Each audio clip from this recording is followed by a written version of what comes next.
Yeah, what's going on guys, it's Buzz here, and this is going to be my first tutorial that I've ever done. Basically what I'm going to be doing today is teaching people how to use my motion track templates. This one I'm doing on the DLC Uprising map pack. I've made 4 different maps with a single motion track on each of them. So basically this is for people who don't really understand how to use motion track templates, and I'm going to show you how it works. So basically you will get a WinRAR file to download, which will be in the description, and you want to open it up, and it will come with the picture sequence, which is basically your background, so the text, what the text is going to be moving on. And then you have your template for Cinema 4D. So basically what you want to do is you want to start up the template, and it will come up with this. This black object is a sphere. It's just basically for giving reflections of the text, just to make it look nice.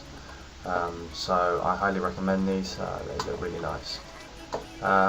Then what you want to do is you want to extract your pictures onto your desktop. Make sure they're still in the file, otherwise it will turn out or giving you like 500 odd photos on your desktop, and that's not what you really want. So we'll just wait for this to get done.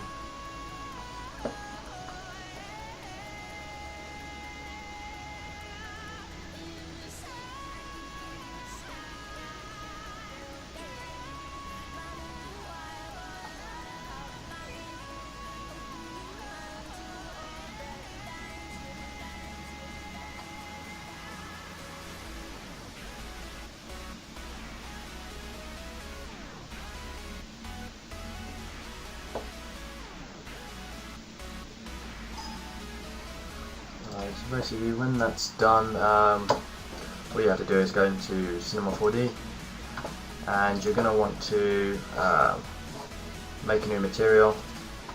So you press create new material, it will come up with this grey circular material. You double click on it, and you want to turn specular off, and you want to go back to colour, press this down arrow here, load image, and you want to find where the pictures are. So they're going to be on my desktop, yeah, right here. And you want to click the first one, which has got a continuous number of zeros. When this message comes up, just press no, and then you want to click on the file location, animation, and press calculate. That will basically give you background, so you can work in, so you can see where your text is kind of leveled at, and where you want to place it. Next thing to do is obviously put your background in, so you can see what you're doing. So if you press and hold here, go down to background, and then just drag and drop your material onto the background. This will give you this background. You can just get rid of this sphere by pressing this top circular symbol twice, and as you can see we have the text that I've already provided. As I say, I've written here so that you can change the text, you can do whatever you want with the text from now on. So say I wanted tutorial, change the on.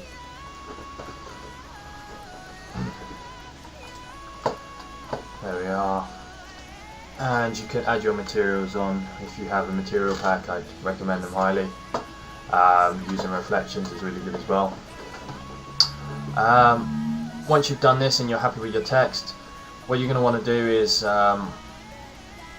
untick this so the sphere comes back. Make sure your background is on that as well. So you basically want to drag on your background and make the projection spherical. This is essential because this will give the reflection off the text, so it's kind of a necessity if you want the reflections. And then what you want to do is you want to just delete the background so the rendering speed is a lot faster. And settings, these should already be in place for you, but you do need to have QuickTime Movie Maker. It is the only thing that will determine the alpha channel, so when you put it into After Effects you will be able to see it without a black background, basically, without putting any other effects on it like keying or key light tool. Right, so onto this. This should all be set up. If not, you want your output at 1280 by 720. You can have the frame rate at 30 frames per second, but I like to work with the frame rate just in case I want to use Twixtor on it, so it gives me more frames to work with.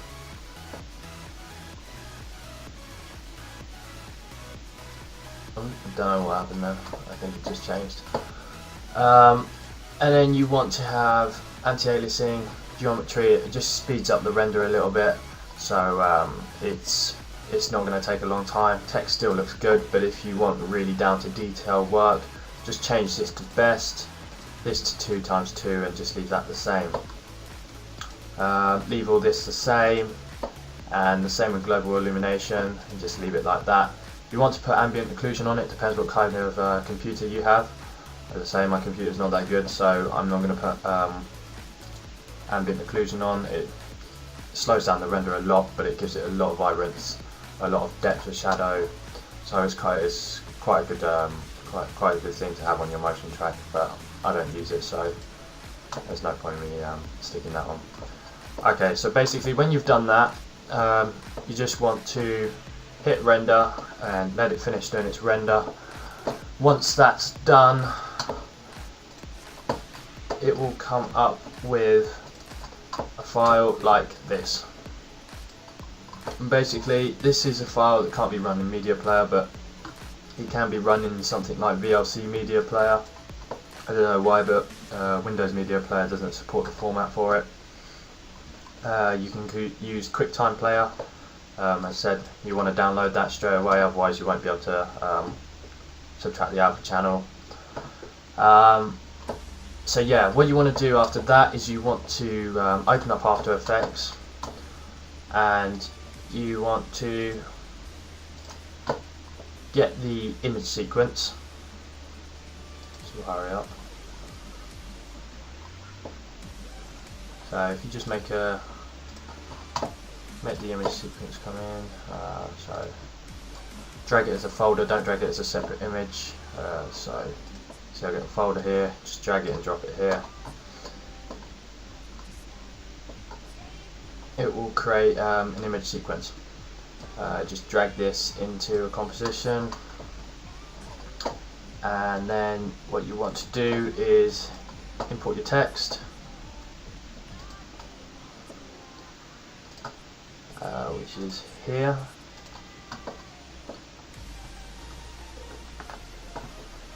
And it will come up with this. What you want to do with this is you just want to leave it as is, straight unmatted, and just hit OK. Once this is done, you can just drag this down onto your composition,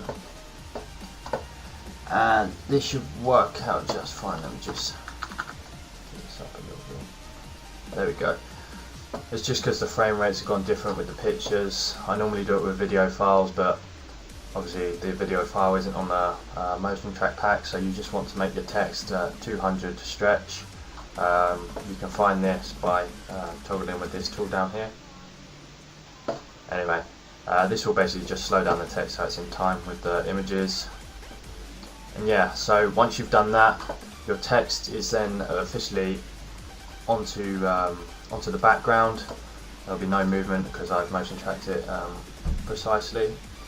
And you can add this into one of your edits. Just basically drag this composition into the main edit, and then you can do everything from there.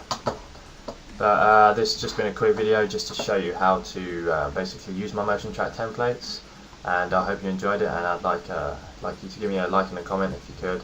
Just give me some ideas what you want, what kind of tutorials you want, as I'm going to be doing more. But for the time being, I'm going for exams, so I wanted to do this just to keep active. So yeah, just keep up the support, guys, and I'll see you later.